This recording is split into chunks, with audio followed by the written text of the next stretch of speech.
Ma'am, ಅಜ್ಜಿ ಯಾಕೀಗೆಲ್ಲ ಮಾತಾಡಿದ್ರು? ಅವರಿಗೆ ನನ್ನ ಮತ್ತೆ ಶೌರ್ಯನ ಬಗ್ಗೆ ಏನಾದರೂ ಗೊತ್ತಾಗಿರ್ಬೋದಾ? ಶೌರ್ಯ ಏನಾದರೂ ನಾನು ಪ್ರಪೋಸ್ ಮಾಡಿದ್ರ ಬಗ್ಗೆ ಹೇಳ್ಕೊಂಡಿರ್ತಾನ? ನೀನೇನೋ ಶೌರ್ಯನ್ನ ಪ್ರಪೋಸ್ ಮಾಡಿದೆ, ಆದರೆ ಶೌರ್ಯ ಅದಕ್ಕೆ ಒಪ್ಕೊಂಡ್ಲಿಲ್ಲ. ಒಂದೊಂದ್ಸಲ ಪ್ರೀತಿ ಅನ್ನೋದು ಯುದ್ಧ ಆಗತ್ತೆ. ಯುದ್ಧನ ನೇರವಾಗಿ ಗೆಲ್ಲೋಕ್ಕಾಗಲ್ಲ ಅಂದಾಗ ಅರಮನೆನ ಹೇಗೆ ಪ್ರವೇಶ ಮಾಡಬೇಕು ಅನ್ನೋದು ಗೊತ್ತಿರ್ಬೇಕಷ್ಟೆ.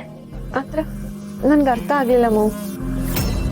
ನಿನ್ನ ಪ್ರೀತಿ ವರ್ಕ್ ಆಯ್ತೋ ಇಲ್ವೋ ನನಗೆ ಗೊತ್ತಿಲ್ಲ, ಆದರೆ ನನ್ನ ಅಸ್ತ್ರ ಮಾತ್ರ ವರ್ಕ್ ಆಗಿದೆ. ನಾನು ಹಬ್ಬಕ್ಕೆ ಅಂತ ಹೋದಾಗ ಅಲ್ಲಿರೋ ಎಲ್ಲರ ಮನಸ್ಸಲ್ಲೂ ಒಳ್ಳೆ ಭಾವನೆ ಬರೋ ಹಾಗೆ ಮಾತಾಡಿದ್ದೀನಿ.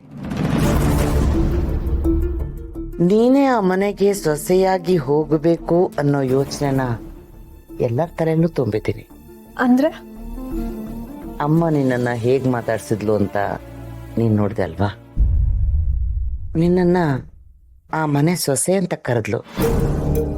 ಯಾವತ್ತೂ ನಿನ್ನನ್ನು ಆ ಥರ ಕರೆದಿರ್ಲಿಲ್ಲ. ಇಲ್ಲ ಮಾಮ್, ಅಜ್ಜಿ ನನ್ನನ್ನು ಯಾವತ್ತೂ ಆ ಥರ ಭಾವನೆಯಲ್ಲಿ ನೋಡಿಲ್ಲ ಅನ್ಸುತ್ತೆ. ಅಜ್ಜಿ ಮಾತ್ರ ತುಂಬಾ ಬದಲಾವಣೆ ಕಾಣಿಸ್ತಿದೆ. ಆ ಬದಲಾವಣೆಗೆ ಕಾರಣನೇ ನಾನು.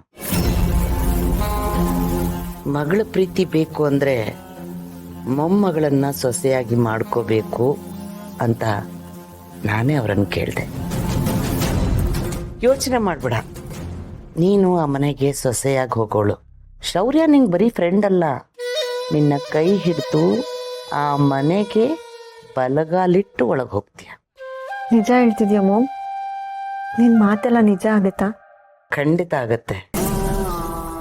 ನಿಮ್ಮಪ್ಪ ಯಾವಾಗಲೂ ಹೇಳ್ತಿದ್ರು ಯಾವಾಗ ಏನೇನಾಗಬೇಕು ಅದೆಲ್ಲ ಆಗತ್ತೆ ಅಂತ. ಆದರೆ ನಾನೇ ಆತರ ಪಟ್ಟುಬಿಡ್ತಿದ್ದೆ. ಕಡೆಗೆ ನಿಮ್ಮಪ್ಪ ಹೇಳಿದ್ದೆ ಸರಿ ಅಂತ ಅನ್ನಿಸ್ತಾ ಇದೆ. ಈಗ ನಿನ್ನ ಜೀವನದಲ್ಲಿ ನೋಡು,